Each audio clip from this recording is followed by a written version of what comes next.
Bismillah. Assalamualaikum warahmatullahi wabarakatuh.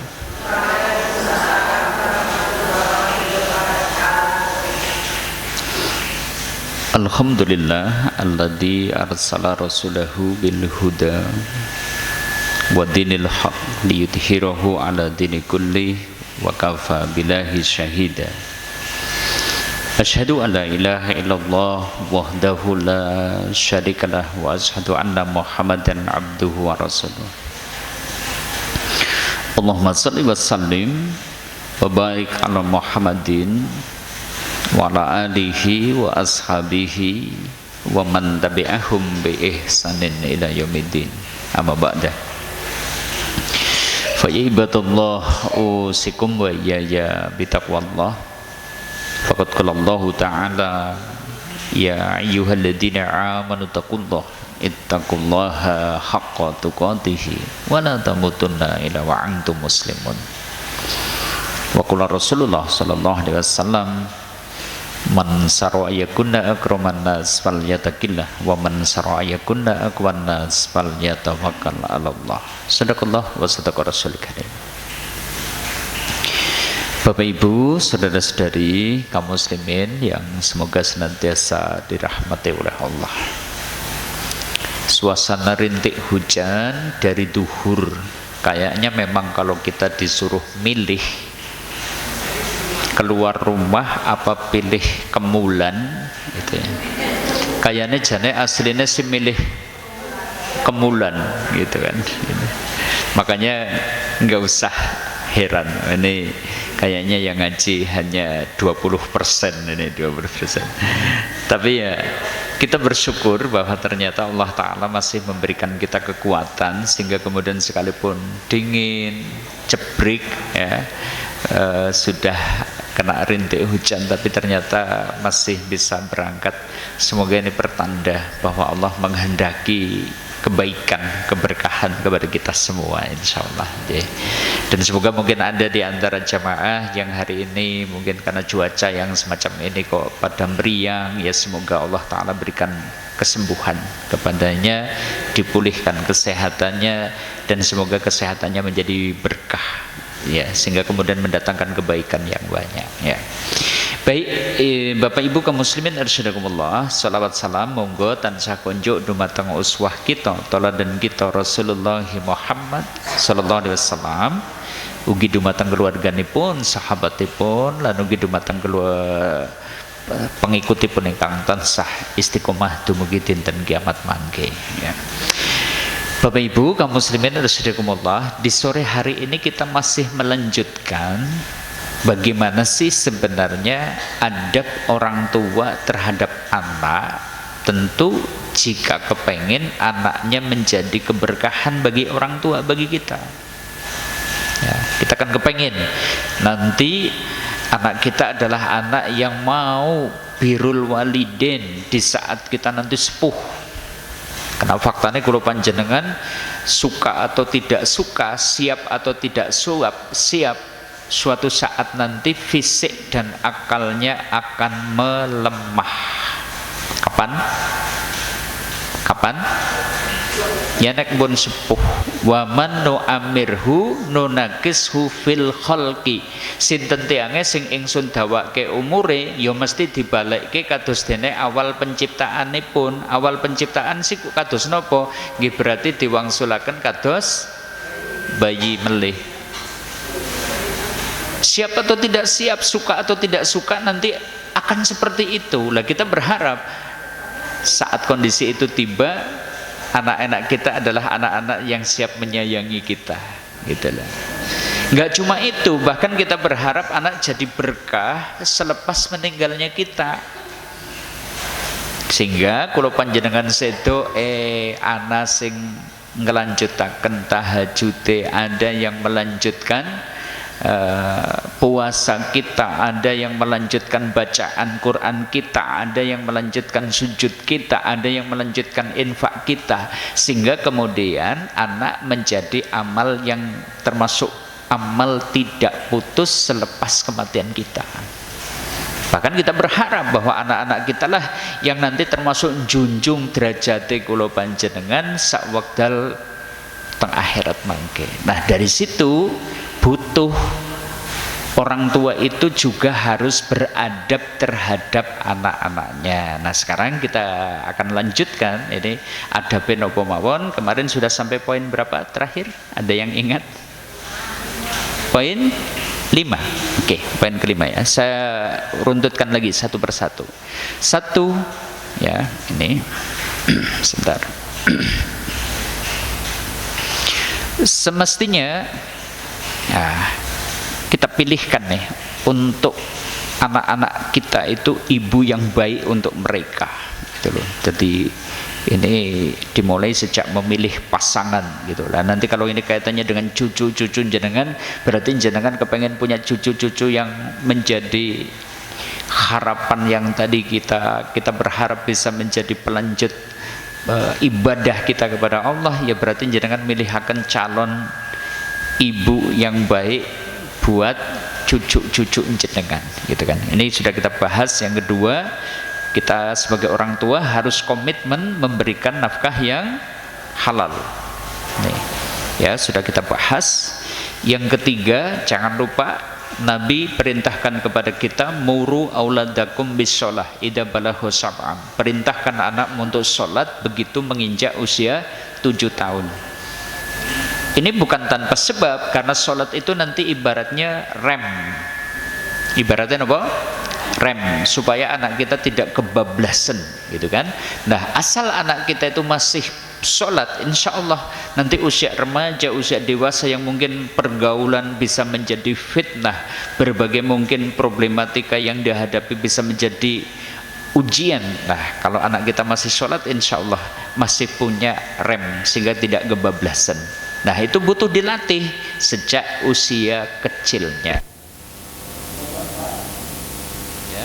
Bahwa kita orang tua mesti mendidik akidah yang lurus, membiasakan anak kita untuk taat kepada Allah.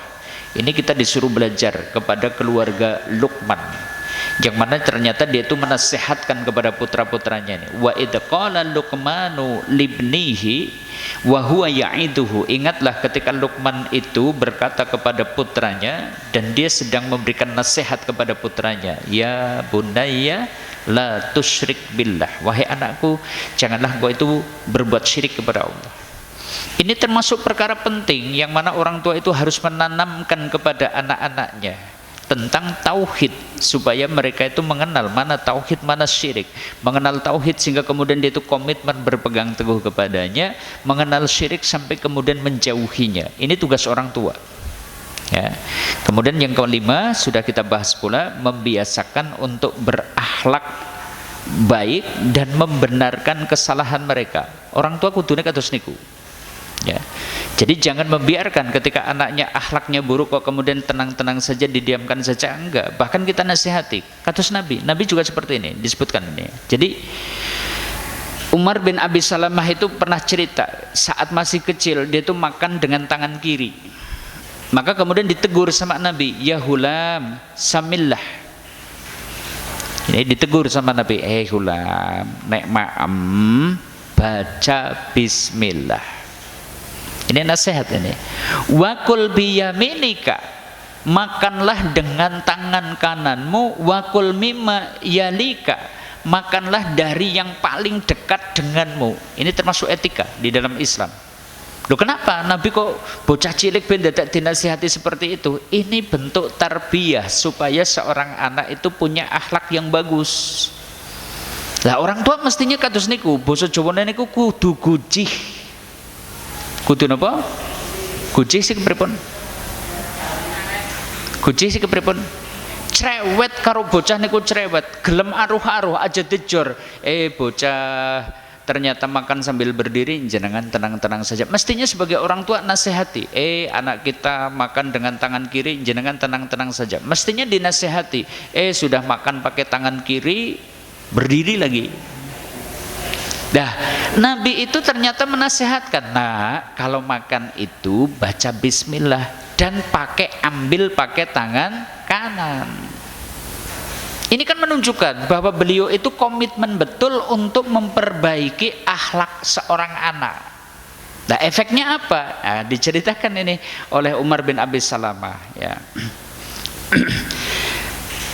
Fama zalat tilka tikmati ba'du, maka seperti itulah gaya makanku setelah itu nganti gede tua.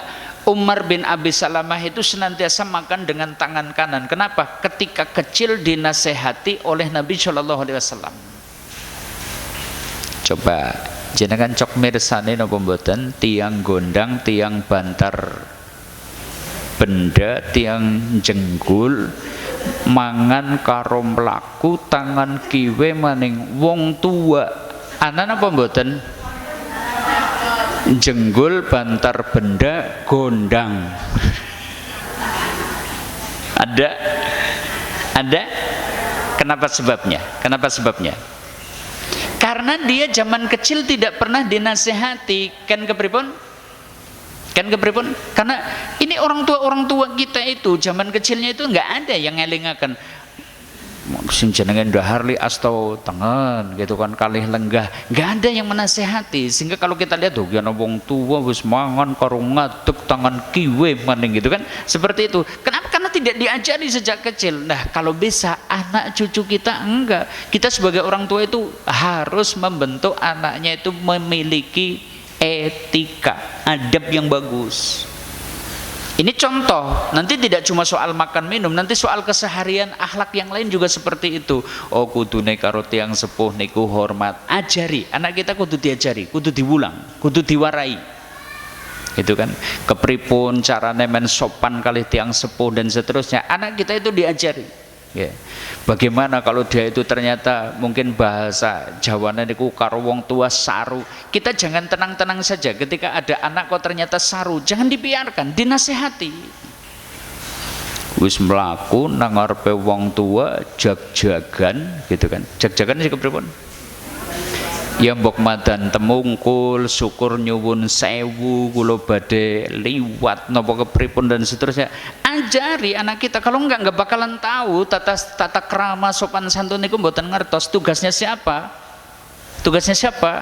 Orang tua. Bangun akhlak, caranya seperti itu. Ini Nabi kan kelihatan loh, urusan sepele ben Nabi mengingatkan ya kepada seorang anak, kon maca bismillah, kon makan dengan tangan kanan, ambil yang paling dekat. Ini termasuk etika di dalam Islam seperti itu. Nah, ini tugas siapa? Orang tua. Biasakan akhlak yang bagus. Syukur punya unggah-ungguh yang kemudian nek disawang niku nyenengaken dan seterusnya. Syukur tayang basa kali tiang sepuh dan seterusnya. Masya Allah, gitu kan. Etika, ini adab, gitu kan. Nanti kita kenalkan, syukur berarti jenengan itu sebagai orang tua itu ya harus tahu adab keseharian.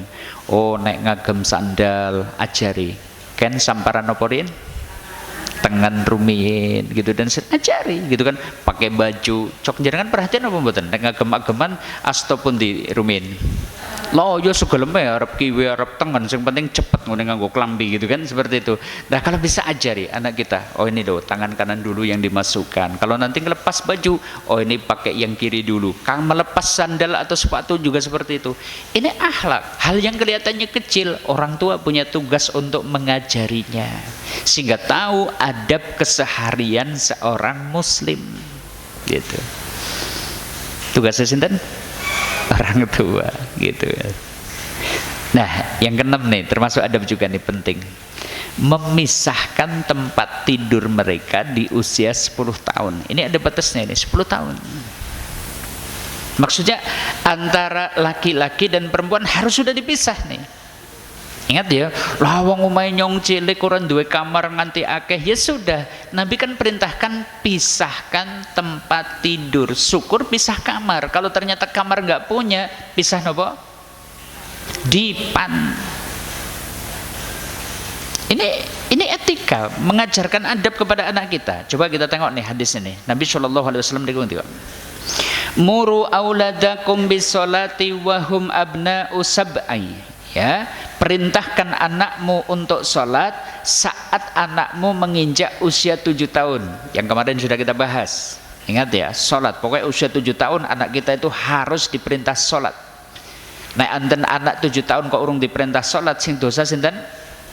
Orang tua. Anak belum punya dosa, gitu kan? Ini orang tua. Nah, baik, kita lanjutkan.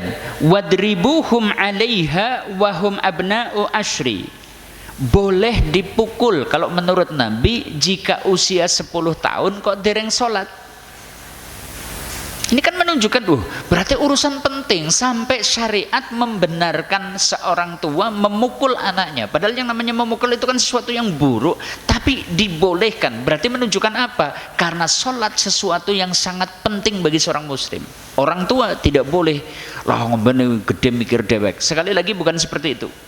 Jenengan kok berprinsip lah ngembeni bocah mikir dewek kapan kudu salat, kapan ora salat dan seterusnya. Oh, nek wis remaja jenengan nembe perintah salat, kepripun?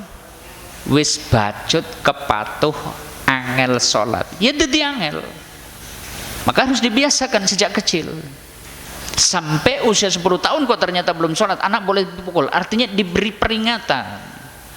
Soal nanti bagaimana tata cara memukul, ya bukan berarti terus ini memukul yang tujuannya untuk melukai, tujuannya itu untuk membuat dia itu cacat terluka. Bukan, ini memukul yang sifatnya edukasi, mendidik anak supaya komitmen dengan sholat. Nah, kemudian di kalimat selanjutnya Nabi ngendika wa farriqu bainahum fil madaji. Dan kalau sudah 10 tahun, pisahkan mereka di tempat tidur. Oh, ini laki-laki perempuan yang nggak boleh satu dipan. Oh, yang barang orang dua kamar ya kepripun tadi? Beda dipan, beda kasur. Penting.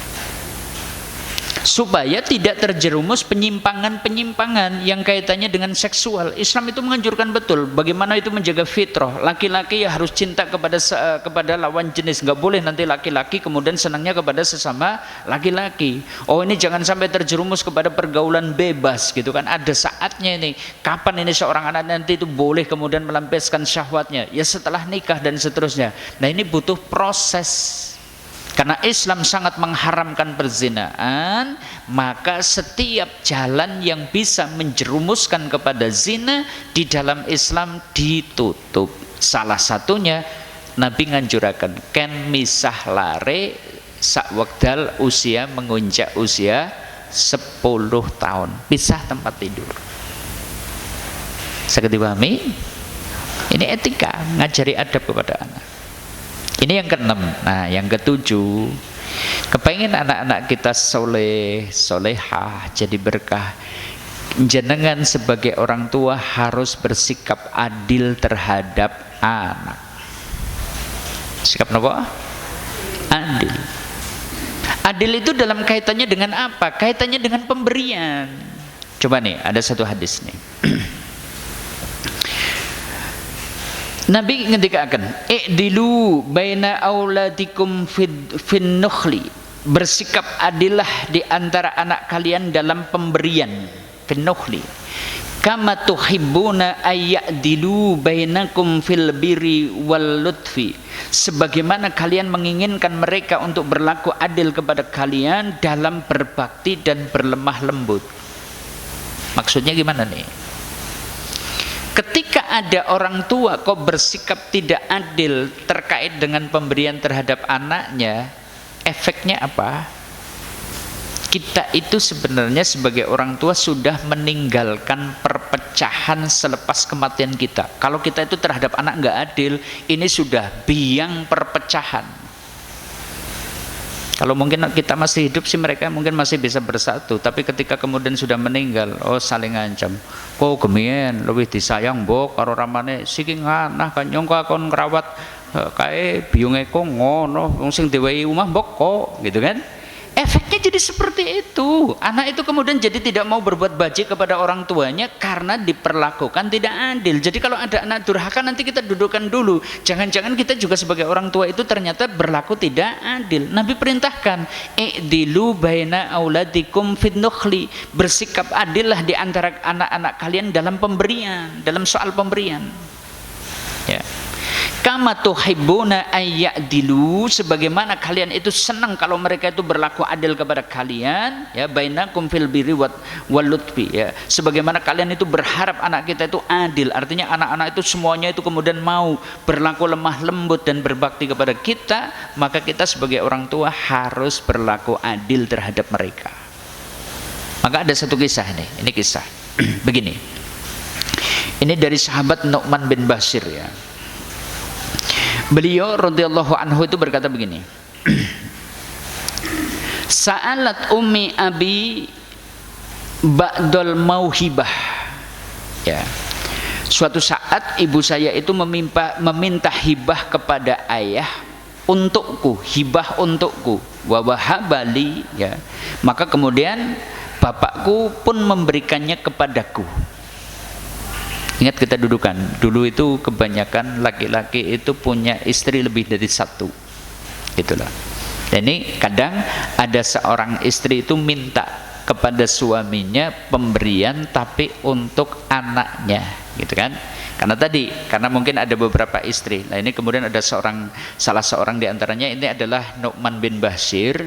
Dia cerita ibunya itu minta kepada bapaknya, tolong iki anak kenyong diwehi. Maksudnya diwehi ini bukan pemberian yang sifatnya rupiah sekian rupiah, bukan, mungkin diberi tanah, diberi rumah atau dan seterusnya, gitu. Maka kemudian faqalat, ibunya Nu'man bin Bashir itu bilang, la ardo hatta ushida Rasulullah sallallahu alaihi wasallam. Ini ibunya Nu'man bin Bashir itu kemudian bilang kepada suaminya, saya nggak akan ridho, belum akan puas sampai pemberianmu itu disaksikan oleh Rasulullah sallallahu alaihi wasallam. Ken Nabi ken dados saksine pun bahwa si Nu'man bin Bashir itu sudah dikasih oleh bapaknya misalnya tanah seperti itu, tapi minta disaksikan oleh Nabi. Nah, maka kemudian disebutkan ini.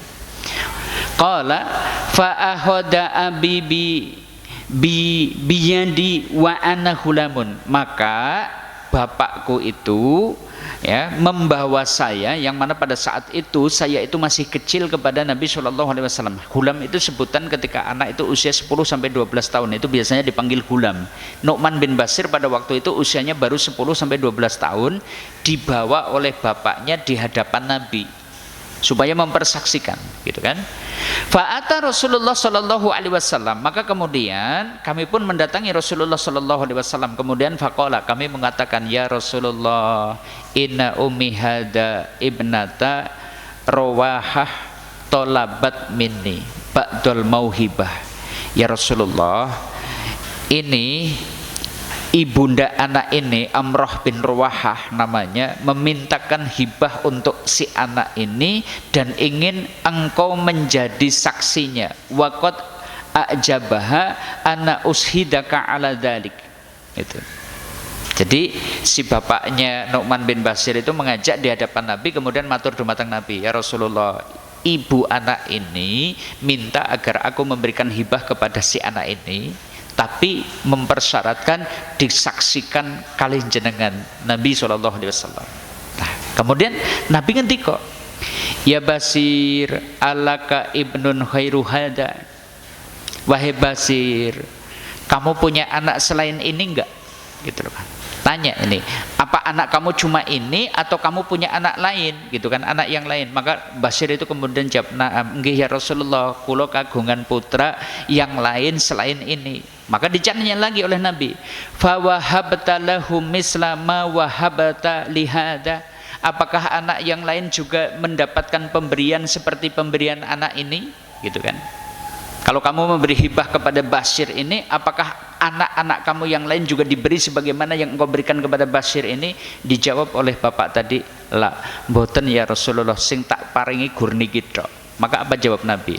Fala tushidni idan. Kalau begitu aku nggak mau menjadi saksi ini. Kenapa? Fa inilah ashadu ala jaur, karena saya tidak suka menjadi saksi atas perbuatan yang tidak adil atau dolim. Manibtuliya minal banati, siapa yang diuji dengan anak perempuan, ya, Wa ahsana ilaihina, orang tua itu kemudian berbuat baik kepada anak perempuan itu tadi, dididik, di sekolah, dibiayai dan seterusnya. Kunnalahu sitron minan nar, maka anak perempuan itu kelak akan menjadi penghalang dari siksa neraka. Yuk kita coba dudukkan, kenapa sih anak perempuan? Begini, Bapak Ibu kaum muslimin harusadakumullah, ada yang beda antara anak laki-laki dengan anak perempuan.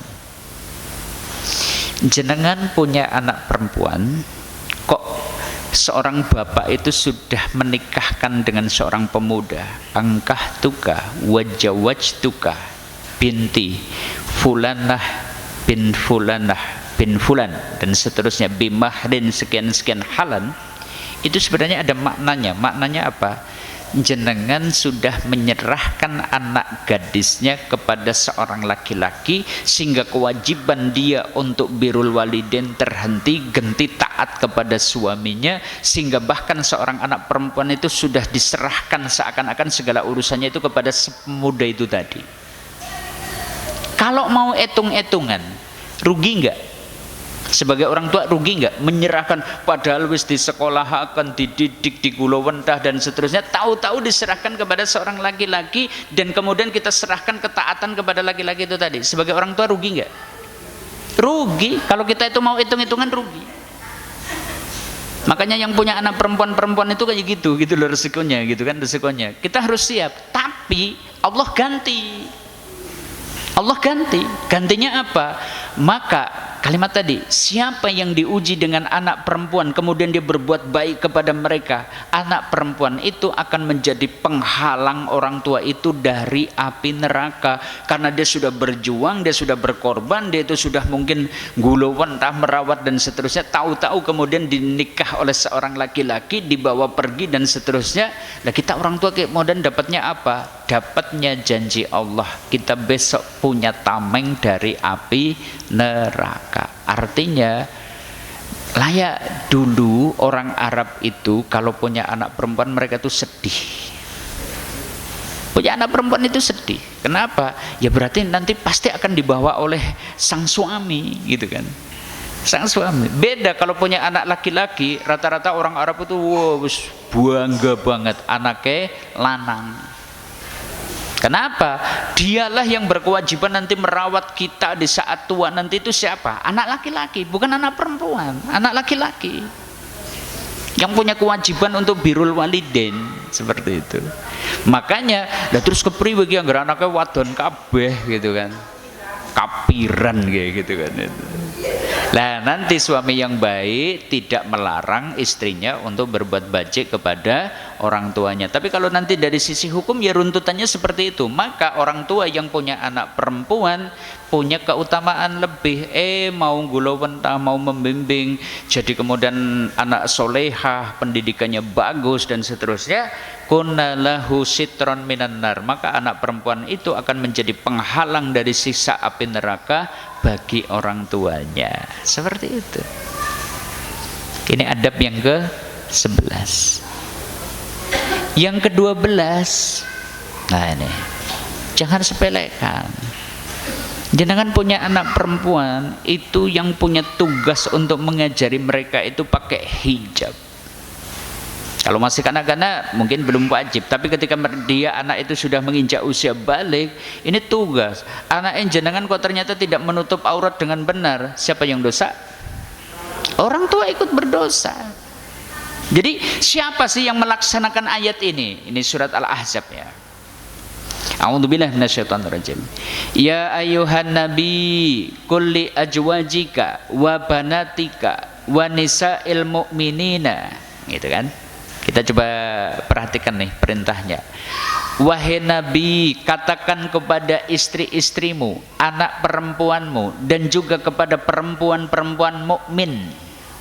Berarti perintah ini tidak terbatas hanya kepada istri Nabi, hanya kepada putri-putrinya Nabi tok, mboten. Karena di sini juga perintahkan juga kepada nisa'il mu'minin, perempuan-perempuan beriman. Untuk apa?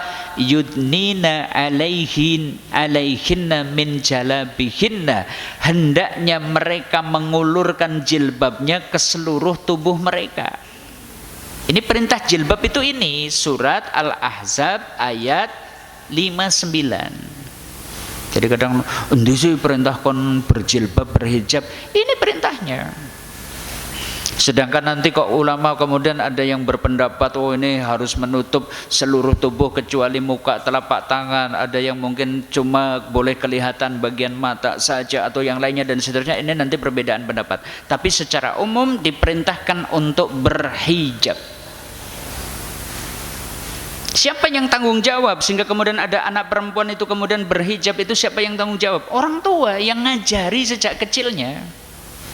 Loh kok butuh sejak kecil? Ya sejak kecil dilatih, belum wajib, tapi supaya terbiasa. Sama dengan sholat tadi ya. Nek sholat ngenteni gede keberipun? Nek sholatnya ngenteni gede keberipun? Lah ngemben di kan kita yang mikir dewek sholat apa ora sholat dan seterusnya. Nggak bisa. Jenengan itu akan kesusahan melatih anak itu untuk sholat ketika sudah dewasa. Jajal anaknya jenengan wis SMP SMK kok urung sholat, jenengan perintah sholat coba. Kayaknya mbok perintah nganti ping 17 sih orang lakoni gitu kan. Apa maneh kan ora mabiyunge ya nu dongding ngene salat. Wah, lebih berat lagi. Nanti urusan hijab bagi perempuan juga seperti itu. Apakah ini wajib? Iya, karena tidak ada dalil yang meringankan berubah jadi wajib menjadi sunnah. Bahwa ini perintah wajib, perintah untuk memakai jilbab. Tugas siapa? Orang tua. Itu kan, sehingga nanti ketika dia itu sudah menginjak balik, kapan sih anak perempuan itu menginjak balik itu usia berapa? Tandanya apa? Tandanya adalah menstruasi, datang bulan, berapapun umurnya. Kalau anak perempuan kok sudah menstruasi, berarti dia sudah menginjak usia balik.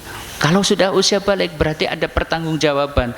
Oh dia berbuat dosa, ya berarti akan dicatat. Ora sholat, ya dicatat.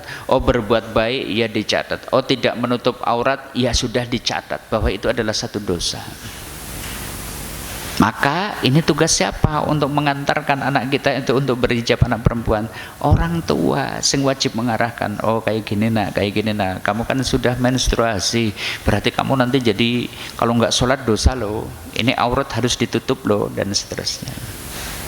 Ini 12. Yang ke-13, adab orang tua terhadap anak. Kalau bisa kita sebagai orang tua menjadi suri toladan yang baik. Sering kami sampaikan, kalau sekedar perintah tok men anak kita itu jadi soleh dan solehah, perintah tok, anak kita itu sering nggak mudeng. Contoh anak suara adzan, bapaknya perintah nak sholat adzan ke gitu kan, ning bapaknya perintah karo kelepas-kelepus ngerokok karo nonton TV gitu lah. Kira-kira anak kita berangkat sholat enggak? Kenapa? Karena tidak ada keteladanan. Anak kita itu bingung. Perintah sholat, ning sing perintah kelepas-kelepus ngerokok karo nonton TV. Ini susah, anak kita itu mencerna perintah itu menjadi susah. Jadi jangan kaget kalau anaknya jenengan kok ora sholat, ya jangan kaget, wong cara perintahnya keliru. Bukan seperti itu, sudah jadi suri toladan aja. Jajal, kalau ada seorang anak kecil saben adzan weruh bapake wudu nganggo sarung, nganggo kokong, nganggo kupluk, mangkat maring musola atau masjid sedina ping 5, setahun berarti 5 ping 365. Melihat pemandangan seperti itu, kayaknya anak kita nggak pakai diperintah, maka ketika mendengar suara adzan akan ikut bapaknya dan kemudian berangkat ke masjid. Pakai perintah? Enggak. Perintah itu kadang nggak efektif, gitu kan? Sudah biar anak kita itu melihat, kemudian mereka itu akan meniru dengan sendirinya. Andai mau perintah, pakailah kalimat ajakan, bukan perintah. Kalimatnya apa? Ajakan. Ajakan sih keberipun? Ajakan sih keberipun? Yuh meng masjid yuh, coba kalimatnya yuh meng masjid, kira-kira sing perintah nung nglakoni apa ora? Nah orang nglakoni kan ora yuh, makanya pakainya yuh, mau masjid yuk nak, ayo nak ke masjid yuk nak, gitu kan.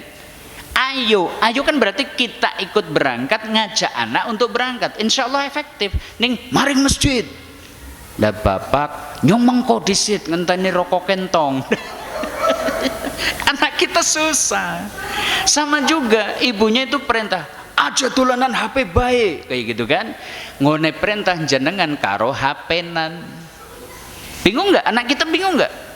Bingung anak kita. Makanya sudah, kalau bisa dalam berbagai urusan sing jenenge wong tua niku nek saged kepripun, jadilah suri toladan yang baik.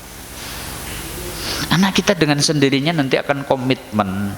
Oh ndahar ngagem asto tengan. Kenapa? Enggak pernah melihat bapak ibunya makan pakai tangan kiri, gitu kan. Minum komitmen sambil duduk dengan tangan kanan. Kenapa? Enggak pernah melihat bapak ibunya itu minum sambil berdiri dan seterusnya. Keteladanan itu penting. Nanti dalam urusan-urusan yang lain juga seperti itu, termasuk bagaimana supaya anak kita itu bertutur kata lembut dan seterusnya. Ingat kudu dicontoni. Wong jenengan sebentina padu karo bojone omongane kasar. Ngomong apa Riko? Sing seru ngomongnya kene, gitu kan. Karo bojone jenengan labrak-labrakan. Lah anake sing TK kok kemudian nang sekolahan omongane kasar, senenge ngojek padu karo kancane. Ki anu niru ramane genah, gitu kan. Anak kan fotokopiannya sinten? Orang tua. Sudah, anak itu fotokopian orang tua. Sering kami sampaikan, wis bocah cilik kuwi jane ora beda adoh karo rama biyunge. Ada enggak anak bocah cilik sing jen omongane leng? Ada enggak? Ada enggak? Kayane no biyunge no kaya kuwe. Dimulai dari siapa no? Kayane biyunge kula. Jadi kita itu mau menutupi kejelekan kita itu susah. Anak kita itu jujur banget, gitu kan, sehingga menampilkan sosok kita itu di dalam diri mereka, gitu kan. Makanya sudah, kita tuh nggak pusing-pusing nih mau kepengen jadi orang baik, ya kita berupaya jadi orang baik dulu nih. Kalau kemudian anak kita kepengen soleh-solehah, ya sudah, kita bermula dari siapa? Diri kita sendiri jadi soleh-solehah. Insya Allah anak kita itu soleh-solehah.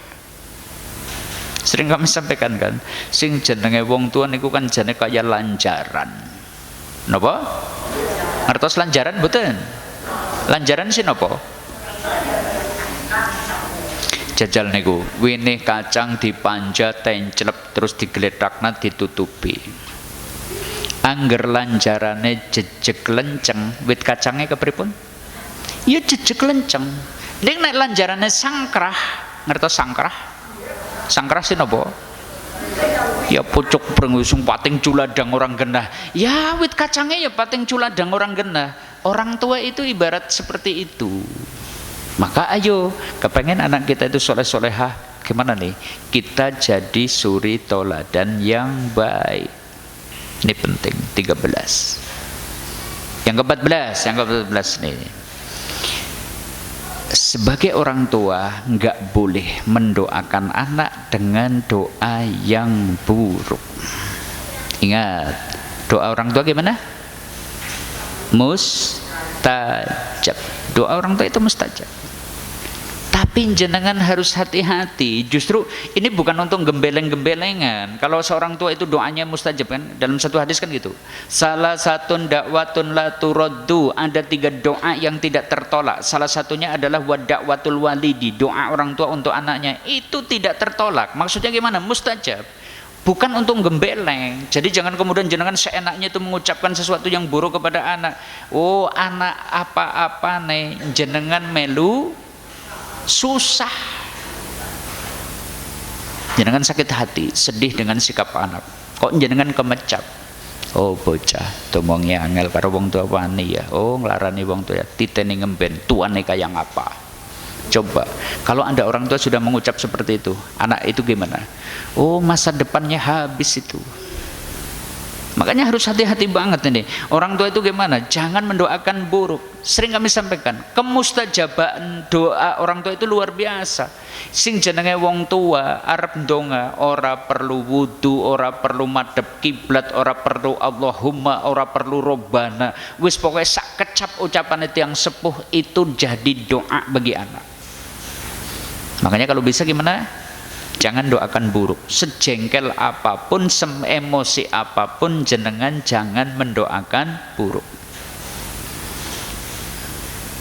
Kalau bisa kita itu kayak ibundanya Imam As-Sudais, Imam Masjidil Haram. Ternyata masa kecilnya itu unik, masa kecilnya. Dia termasuk madan teleksek. Cilikane Imam Masjidil Haram itu teleksek. Ngertos teleksek? Petakilan gitu kan. Ya kadang anak tamu ya ribut dan seterusnya. Anak-anak kita kan seperti itu. Nah, suatu saat bikin emosi ibunya. Oh, pergi kamu sana gitu kan. Nanti kamu akan jadi Imam Masjidil Haram gitu kan. Anu jengkel ning didongaknae donga sing apik gitu kan. Lu ngana bocah angel domongi gitu kan, kok dadi presiden gitu kan. Jengkel ning didongakna men dadi presiden. Oh bocah kaya iki oh ngemben dadi dokter gitu kan. Aja disupatani Allah. Kata Nabi begini nih. La tad'u ala anfusikum wa la tad'u ala auladikum wa la tad'u ala amwalikum la tu'fiku ya la tuwafiku manallaha sa'atan yus'al fiha ata'in wa yastajibalakum. Janganlah kalian mendoakan keburukan atas diri kalian, janganlah kalian mendoakan keburukan atas anak-anak kalian, jangan pula kalian itu mendoakan buruk atas harta kalian. Kenapa? Jangan sampai doa kalian bertepatan dengan waktu dikabulkannya doa sehingga Allah mengabulkan doa kalian, padahal kita sendiri jadi soleh soleha. Insya Allah anak kita itu soleh soleha. Sering kami sampaikan kan, sing jenenge wong tua niku kan jenenge kaya lanjaran. Napa? Ngertos lanjaran mboten? Lanjaran sih napa? Jajal niku winih kacang dipanja tenclep terus digletakna ditutupi. Angger lanjarane jejeg lenceng, wit kacangnya kepripun? Ya jejeg lenceng. Ning nek lanjarane sangkrah, ngertos sangkrah? Sangkrah sih napa? Ya pucuk brengusung pating culadang orang genah. Ya wit kacangnya ya pating culadang orang genah. Orang tua itu ibarat seperti itu. Maka ayo, kepengen anak kita itu soleh-solehah, gimana nih? Kita jadi suri toladan yang baik. Ini penting, 13. Yang ke-14 nih. Sebagai orang tua, nggak boleh mendoakan anak dengan doa yang buruk. Ingat, doa orang tua gimana? Mustajab. Doa orang tua itu mustajab. Tapi jenengan harus hati-hati. Justru ini bukan untuk gembeleng-gembelengan. Kalau seorang tua itu doanya mustajab kan, dalam satu hadis kan gitu. Salah satu dakwatun la turaddu, ada 3 doa yang tidak tertolak. Salah satunya adalah wadakwatul walidi, doa orang tua untuk anaknya itu tidak tertolak. Maksudnya gimana? Mustajab. Bukan untuk gembeleng. Jadi jangan kemudian jenengan seenaknya itu mengucapkan sesuatu yang buruk kepada anak. Oh anak apa-apa nih jenengan melu susah. Jenengan sakit hati, sedih dengan sikap anak. Kok jenengan kemecap? Oh bocah, tomongnya angel karo wong tua wani ya. Oh nglarani wong tua ya, titeni ngemben, tuane kaya ngapa? Coba, kalau Anda orang tua sudah mengucap seperti itu, anak itu gimana? Oh masa depannya habis itu. Makanya harus hati-hati banget ini. Orang tua itu gimana? Jangan mendoakan buruk. Sering kami sampaikan, kemustajabaan doa orang tua itu luar biasa. Sing jenenge wong tua arep ndonga ora perlu wudu, ora perlu madhep kiblat, ora perlu Allahumma, ora perlu Robbana. Wis pokoknya sak kecap ucapan itu yang sepuh itu jadi doa bagi anak. Makanya kalau bisa gimana? Jangan doakan buruk. Sejengkel apapun, seemosi apapun, jenengan jangan mendoakan buruk. Kalau bisa kita itu kayak ibundanya Imam As-Sudais, Imam Masjidil Haram. Ternyata masa kecilnya itu unik, masa kecilnya dia termasuk madan teleksek cilikane Imam Masjidil Haram itu teleksek, ngertos teleksek petakilan gitu kan. Yo kadang anak tamu ya ribut dan seterusnya, anak-anak kita kan seperti itu. Nah suatu saat bikin emosi ibunya, oh pergi kamu sana gitu kan, nanti kamu akan jadi Imam Masjidil Haram gitu kan. Anu jengkel ning didongakne donga sing apik gitu lah. Lu ngana bocah angel domongi gitu kan, kok dadi presiden gitu kan. Jengkel ning didongakna men dadi presiden. Oh bocah kayak gini oh ngeben dadi dokter gitu kan. Aja disupatani Allah. Kata Nabi begini nih, la tad'u ala anfusikum wa la tad'u ala auladikum wa la tad'u ala amwalikum la tu'fiku ya la tuwafiku manallaha sa'atan yus'al fiha atain wa yastajibalakum. Janganlah kalian mendoakan keburukan atas diri kalian, janganlah kalian mendoakan keburukan atas anak-anak kalian, jangan pula kalian itu mendoakan buruk atas harta kalian. Kenapa? Jangan sampai doa kalian bertepatan dengan waktu dikabulkannya doa sehingga Allah mengabulkan doa kalian. Padahal donga Allah nggo awake dewek, donga Allah nggo anake dewek, donga Allah nggo harta yang kita miliki sendiri. Berarti yang rugi siapa? Yang rugi diri kita sendiri. Sering kami sampaikan, jenengan naik anaknya susah. Saya tanya, jenengan melu susah napa mboten? Oh bocah angel teman ya domong tita ning ngben tuane kaya ngapa. Barang tua anaknya jenengan wis uripe rekasa sakit-sakitan. Jenengan tesih manggihi ketika anaknya itu rekasa dan sakit-sakitan. Saya tanya, perasaannya jenengan gimana? Saya yakin telangsa sedihnya luar biasa. Jebul karena doa kita sendiri. Makanya tolong sejengkel apapun gimana? Aja nganti nyupatani. Siap? Hati-hati lesane jenengan itu jenengan landep. Ngertos landep? Ngungkuli silet kayak gitu ya, gitu.